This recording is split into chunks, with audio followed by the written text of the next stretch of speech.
최근 수능을 보면 선지가 까다로워지는 추세라 가 되게 중요해요. 심화학습을 원하실 때 하시는 것은 정말 비추입니다. 초등학생 때 안에서 나중에 중학생, 고등학생들이 난리가 나요.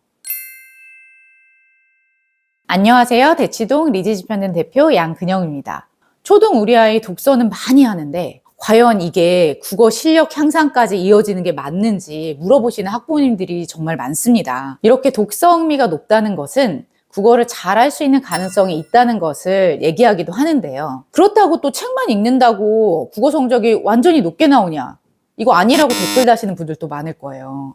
왜냐하면 국어 내신과 수능 시험에는 문제를 풀다 보니까 문제 유형이라는 게 있고, 문제 유형이라는 것은 아무래도 익숙해진 친구들이 제시문에서 문제 유형에 맞는 답을 좀 빠르게 그리고 정확하게 찾을 수 있겠죠. 그래서 책을 꾸준히 읽었던 친구들이 사실은 적기에 좀 문제집을 같이 병행하면서 독해법도 익히고 문제 유형도 익히고 이렇게 시간 안에 푸는 연습도 하는 것이 매우 중요하고, 그것이 아이들 이제 국어 실력을 만들어주는 이게 날개가 되어주기도 합니다. 최근에는 수능 국어의 선지가 어려워지고 제시문은 짧아지고 이런 추세가 되어 가고 있기 때문에 사실 문제 자체가 되게 중요해요. 그 중에 이제 아이들이 어떤 걸 좀 많이 틀리느냐, 상위권 아이들과 최상위권 아이들을 가르는 어떤 기점이 되는 문제가 바로 무엇이냐 하면은 바로 추론, 비판, 창의의 문제들인 거죠. 이제 저희 학원에서도 6개월 주기로 총합평가라는 걸 실시를 하는데, 그중에 아이들이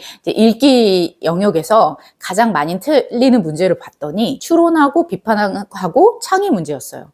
특히 뭐 시에 대해서 창의적 독해를 하는 부분이라든가 아니면 비문학 제시문에 대해서 비판적 이해, 추론적 이해를 하는 부분에서 좀 문제를 틀리더라고요. 이건 상위권 친구들도 이걸 맞추느냐 못 맞추느냐에 따라서 사실 저희 영재반에 가느냐 못 가느냐가 결정이 됐거든요. 그래서 요거를 조금 어렸을 때부터 연습을 시켜주는 게 좋아요. 왜냐하면 추론, 비판, 창의의 영역은 아무래도 아이들 사고력과 연결이 되어 있거든요. 지금 한 3, 4학년이 되었다.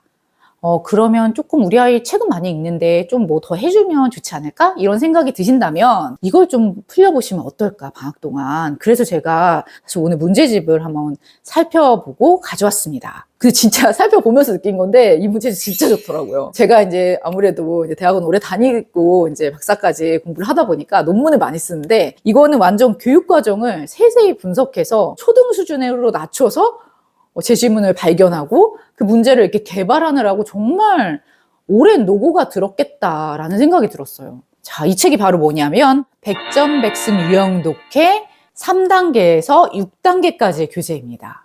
3, 4, 5, 6 이렇게 4권이나 마련이 되어 있는데요.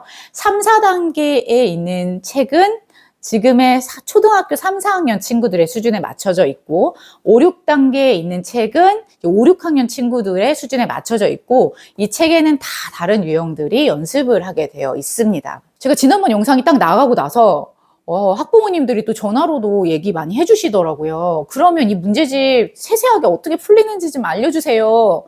근데 사실 초등학교 문제집이나 중학교 문제집이나 어쨌든 국어 문제집 풀리는 방식은 거의 유사하거든요. 그러면 오늘은 6단계의 교재를 가지고 우리 아이 집에서 어떻게 풀리면 좋을지 한번 낱낱이 알려드리도록 하겠습니다. 자, 지금부터 주목해 주세요. 저번에 문제 오답이 정말 중요하다는 점에 대해서 말씀을 드렸는데, 이 교재는 정말 순차적으로 문제에 대한 오답을 저절로 되게 되어 있는 아주 좋은 책이라는 생각이 들었습니다. 왜냐하면 이 책은 3단 구성으로 되어 있는데요. 첫 번째는 이제 유형 학습 부분이 있고요. 두 번째는 유형 연습 부분이 있고요. 마지막으로 유형 실전 부분이 있습니다. 유형 학습 부분에서는 교육과정하고 연계를 해서 비판, 추론, 창의에 해당하는 것들을 학습하게 되어 있어요. 국어 문제집에서는 이런 거 나오고 내신 수능에서는 이런 거 나오는구나.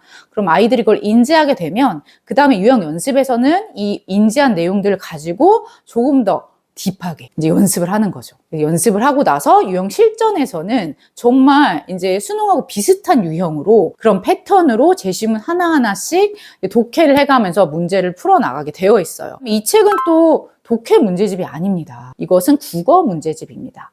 국어에서는 비문학과 문학 영역이 다 별개로 있고, 비문학을 우리가 독서 영역에서 다루고, 문학을 뭐 시, 소설, 수필, 극 모두 다르고 현대문학, 고전문학을 다르잖아요. 여기는 그 문학의 다양한 부분을 초등 수준에서 좀 담으려고 노력을 했어요. 특히 작품을 보고 깜짝 놀랐는데요. 동백꽃, 구운목, 토끼전 등 초등 수준에서 볼 수 있는 그래도 이해가 가능한 이런 제시문을 가지고 유형 연습을 시키고 있다는 거. 그렇고 또 특이한 점은 수능 특강에 나왔던 고전시가도 연계가 되어 있더라고요. 그래서 우와, 이거 그냥 일반 사람들이 만든 건 아닌데 이제 교육과정 잘 알고 국어 전문가들이 만들었겠다라는 생각이 들었습니다. 그다음에 세 번째는 초등학교 교재인 만큼 문장의 길이, 제시문의 길이 정도로 조절을 잘 하고 있고 사파가 좀 삽입되어 있는데 그렇다고 초등 교재로 알록달록해서 막 유치한 이런 게 아니라 정말 제시문에 알맞은 사진 자료 같은 것들이 딱 들어가 있어요. 아이들이 좀 그래도 흥미를 유발할 수 있는 그런 것들이 있다는 것이 되게 좋았고, 그 다음에 이제 제가 늘 중요하게 생각하는 거, 유형 실전 부분에서는 문단별 내용 정리라든가 어휘 등을 체크를 하게 되어 있어서 문제풀이를 하면서도 내가 읽은 제시문에 대한 배경 지식도 쌓고 기본 어휘들도 조금 내재화를 시키는 디테일하게 잘 짜여진 그런 문제집이라고 할 수 있습니다. 자, 그러면 이 문제집 어떤 친구들에게 좋을까 제가 딱 말씀을 드리겠습니다. 첫 번째는 우리 아이 너무 책 많이 읽고 책 너무 좋아하고 평소에도 독서를 많이 하는데 이게 국어 실력으로 연결이 될 수 있을까? 독해 연습하면 훨씬 더 책 잘 읽을 수 있지 않을까라는 생각이 드신다면 바로 100점 100승 유형 독해 구입해서 한번 같이 풀어보시면 좋을 것 같아요. 무조건 이제 독서했던 어머님들이 처음에 잘못하시는 게 심화 문제집, 엄청 어려운 중학교 문제집부터 막 이렇게 픽해서 막 풀리시거든요. 근데 그렇게 하면 아이들이 좀 질려버릴 수도 있어요. 그러니까 심화학습을 원하실 때 이렇게 유형별로 좀 정리가 잘 되어 있는 이 문제집, 초등 수준의 문제집부터 한번 구입하셔서 풀어보시는 게 좋고요. 그다음에 두 번째, 시중에 관련 문제집을 진짜 많이 풀었다. 그래도 아이가 별로 독해력이 나아지는 것 같지 않고 자꾸 문제를 틀려. 그 이유는 아까 말씀드렸죠. 비판, 추론, 창의 영역에 대한 연습이 아직 안 된 거라고. 그러면 그걸 좀 집중적으로 시켜주시는 이 문제집을 한번 풀려보시는 게 좋습니다. 네, 아시겠죠? 그러면 한번 정리를 해드릴게요. 초등학교 국어 공부의 포인트는 무엇이냐? 일단 하루에 어느 정도 푸는지가 중요하겠죠. 처음에는 한 30분 정도 하시다가 1시간까지 좀 늘려보시는 게 좋을 것 같아요. 국어 보통 시험 시간이 수능에서 80분이거든요. 근데 80분 동안 똑같은 집중력으로 앉아있는 아이들이 별로 없어요. 결과적으로는 국어 시험을 잘 보려면 시간 안에 읽어야 되거든요. 그래서 이제 조금 집중력을 늘려보는 형식으로 30분부터 시작해서 1시간까지 좀 공부를 시키셔라 라고 말씀을 드리고 싶고, 그 다음에 국어 공부는 매일매일 조금씩 계속하는 게 중요합니다. 언어는 감각을 키우는 것이기 때문에 오전에 아침에 일어나면 아이가 밥 먹고 방학 동안 1시간 정도 엄마랑 국어 공부할 수 있도록 그렇게 해주시면 좋을 것 같아요. 그래서 매일매일이 가장 좋고, 그게 힘들면 우리 아이 너무 바쁘다 하면 2번 이상은 꼭 하셔라 라고 말씀을 드리고 싶습니다. 초등학생 국어 공부에서 꼭 잡아야 할 영역은 그럼 무엇일까? 일단은 첫 번째로 지금 책 읽고 있는 거, 혹은 우리 아이가 제시문에 대한 독해력이 인문, 과학, 역사, 그 한 분야에 치중되어 있지 않은지 보셔야 돼서, 수능에는 고루고루 나오는 거 아시죠? 책 질리기 전에 고루고루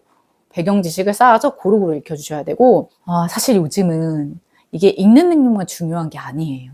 말도 잘하고 남의 말도 잘 듣고, 잘 들어야 돼요. 자기 말만 하면 안 돼요. 잘 듣고, 그 다음에 글도 쭉쭉 잘 써 내려가는지, 이 말하기, 듣기, 읽기, 쓰기의 영역의 밸런스, 이게 중요해요. 이게 다 돼야 국어를 잘하는 겁니다.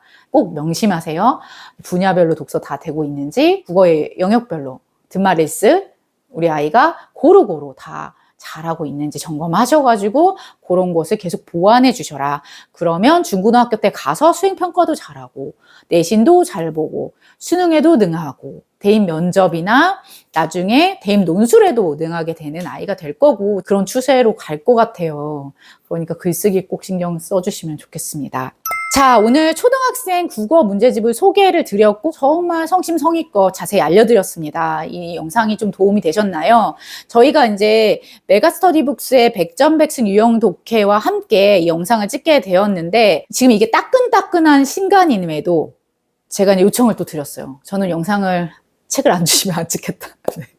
이게 좋은 책이니까 어머님들이 그래도 받아보셔야지 뭐 의미가 있지, 이거를. 그죠? 이제 그래도 이제 좀 지원을 해달라 해가지고 제가 또 구독자 이벤트를 또, 제가 한번 받아냈습니다. 네. 너무 감사합니다. 네. 그래서 이번에도 이 영상 다 시청하셨으니까 지금 바로 댓글 다시고, 오늘 이번 겨울방학 우리 아이랑 초등 국어 공부 이렇게 할 거예요. 뭐 이런 각오 적어주시면 저희가 선정을 해서 1월 20일 날 채널 공지를 통해서 발표를 하도록 하겠습니다. 그분들은 저희가 교재를 집으로 배송을 드리도록 하겠습니다. 신년이 다가왔죠. 저번 영상에도 말씀드렸지만 겨울방학이 사실은 되게 깁니다. 제 생각에는 조금 겨울방학만이 좀 점수를 그래 팍 올릴 수 있는 어떤 시기라는 생각이 들어요. 그래서 경험 놀이와 우리 초등학생들, 그 다음에 학습을 같이 잡는. 그리고 저는 늘 아이들한테 얘기해요. 여행할 땐 책과 함께 가라. 낭만적이지 않니? 막 이렇게 얘기하거든요. 진짜 그렇게 가더라고요. 네, 그렇게 여행지에서도 조금 책하고 함께 할 수 있는 그런 2025년을 맞이하는 겨울방학이 됐으면 좋겠습니다. 네, 인사드리도록 하겠습니다. 네, 새해 복 많이 받으세요.